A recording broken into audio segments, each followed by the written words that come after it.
ഒരിക്കൽ എൻ്റെ അമ്മയ്ക്ക് പെട്ടെന്ന് വേല വന്നു. അപ്പോൾ ഞാൻ ഇവിടുന്ന് ഓഫീസിൽ നിന്ന് ഓടിയത് കാരണം പുള്ളിക്കാരത്ത് വീണായിരുന്നു. അപ്പോൾ ഈ ക്ഷീണം കൊണ്ട് വീണ വികാരിൻ്റെ പ്രശ്നമായിരുന്നു.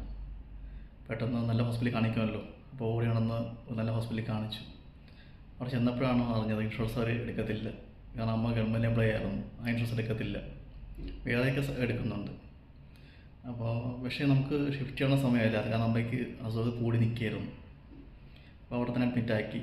ഒരു വാർഡായിരുന്നു. അപ്പോൾ അവിടെ ഒരു മറ്റത്തൊരു കട്ടിൽ ഒരു പെൺകുട്ടി കരയുന്നത് കണ്ടു.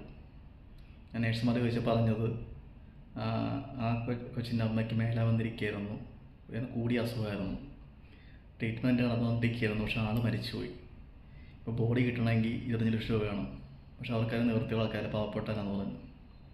അപ്പോൾ ഞാൻ ഓർത്ത് എന്തൊരവസ്ഥയാണ് പറയുന്നത് ഓർത്ത്, കാരണം ബോഡി പോലും കിട്ടാത്ത അവസ്ഥ. അപ്പോൾ ഈ മരിച്ച പുള്ളിക്കാരി ഒരു വീട്ടിൽ വേലയ്ക്ക് നിൽക്കുകയായിരുന്നു. അവർ ഡോക്ടർമാരായിരുന്നു. 25 ലക്ഷം രൂപയും കൊണ്ട് അവർ വന്നു. അവരാണ് ബോഡി കൈപ്പറ്റി ഈ കുട്ടിക്ക് കൊടുത്തത്. ഞാൻ ഓർത്തു, ഇപ്പോൾ ബന്ധുക്കാർ പോലും അങ്ങനെ ചെയ്യാറില്ല. പക്ഷേ ഇവർ ചെയ്തല്ലോ, അവർ നല്ല മനസ്സിനാണ് നന്ദി കൊടുക്കേണ്ടത്.